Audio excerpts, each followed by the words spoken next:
O homem Milton Marques é muito difícil separar do papel de esposa, mas é um homem porque ele merece muita admiração. E essa admiração realmente extrapola o papel de esposa.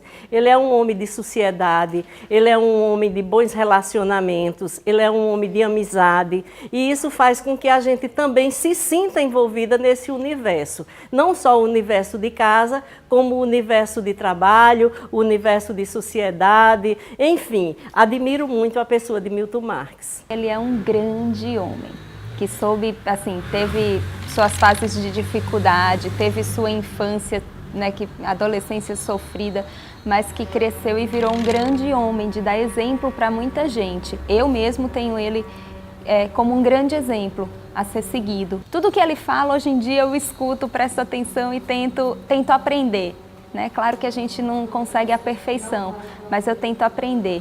Eu vejo como um homem que construiu a sua carreira, né? Ele foi um homem que não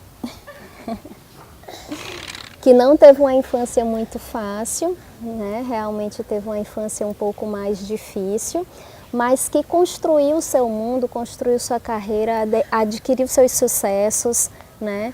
E um homem que realmente sempre buscou, sempre foi atrás, até hoje é alguém que está sempre buscando, se é em relação à TCM, está sempre buscando melhorias na TCM, se é em relação à UERN ou qualquer outra atividade a qual ele esteja atuando, ele está sempre buscando melhorias, ele não para, ele está sempre agindo, sempre fazendo algo novo. Estou de volta com o Premier para continuar a conversa com o Dr. Milton Marques de Medeiros, mas antes eu queria explicar o que já ficou de certo modo claro.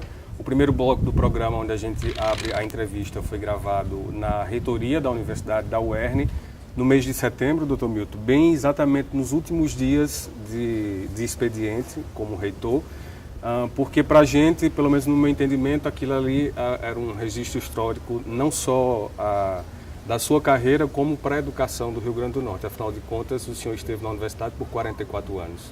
Não foi simplesmente deixar 8 anos de reitoria, foi deixar toda uma vida na universidade, encerrar um ciclo, como o senhor bem gosta de dizer.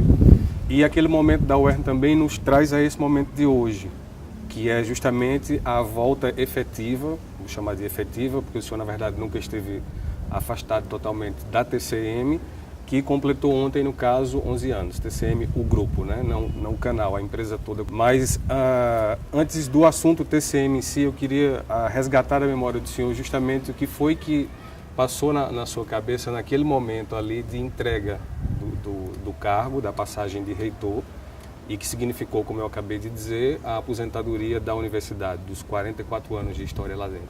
Naquele momento, havia dois sentimentos naquele instante. Era o de ter cumprido uma tarefa, uma sequência, uma etapa da vida no setor de educação, mas ao mesmo tempo uma certa saudade, um certo sentimento de, nós chamamos assim, de distância, né? Porque não era simplesmente sair da reitoria, não era simplesmente ter completado o período como reitor. Era que o dia seguinte estaria aposentado. Esse contexto de ser aposentado era muito assim, até certo ponto, que tocava como uma perda, como se fosse um afastamento definitivo, como se fosse o que nós chamamos assim de distanciamento. E esse sentimento realmente existiu. Mas houve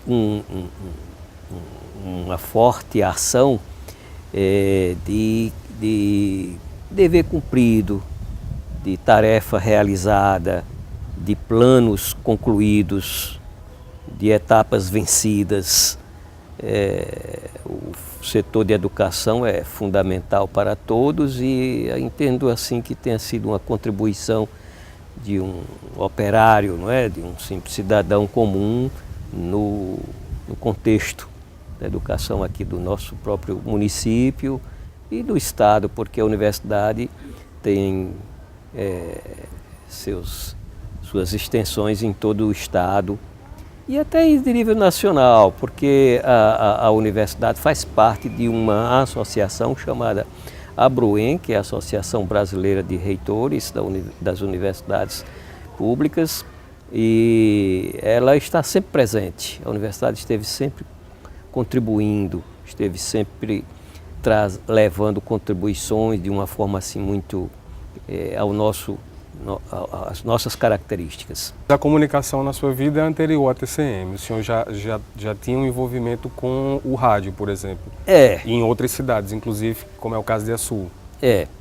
Essa identidade, a minha identificação com a comunicação, acho que começou quando eu era estudante de medicina, que nós tivemos um grupinho, a ideia de fundar um jornalzinho, uma espécie de um boletim, não é? Mas aquele boletim cresceu dentro da própria faculdade de medicina, se associou à faculdade de direito e quando menos nós estávamos pensando, já estava sendo um boletim que circulava em toda a universidade, no caso em João Pessoa, na Paraíba. Eu acho que ali começou certamente um certo sentimento de gostar. Foi despertado o lado jornalista.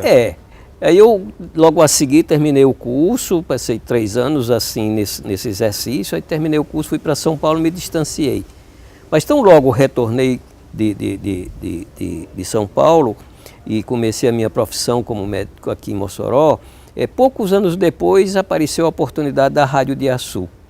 E a Rádio de Açu foi, assim, quem, digamos, abriu a porta, não é, para realmente essa estrada que hoje eu percorro.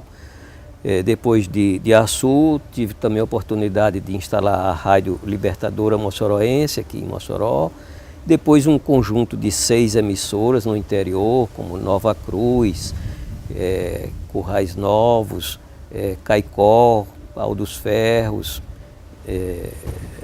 Começamos a de Macau, a própria TV Tropical de Natal, foi naquela época que nós instalamos.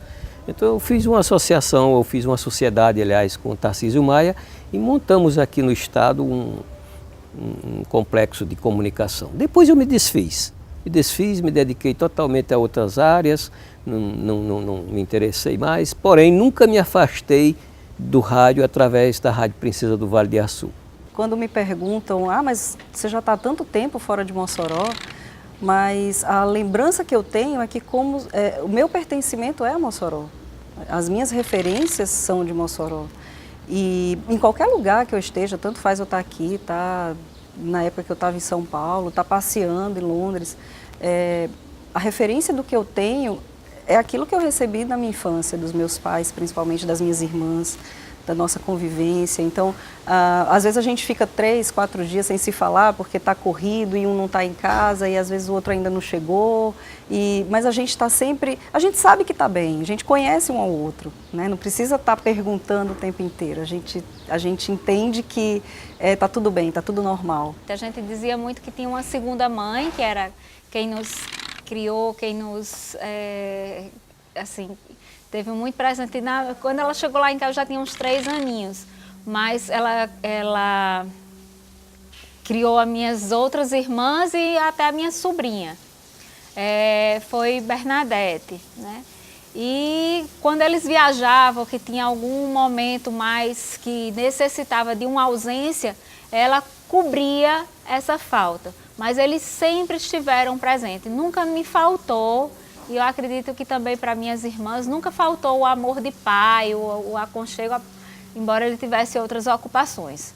E sempre dava e quando se saía, ele deixava muito claro, muito evidente que era necessário se trabalhar para, no caso, se ter e poder a gente estar com uma condição digna de uma vida.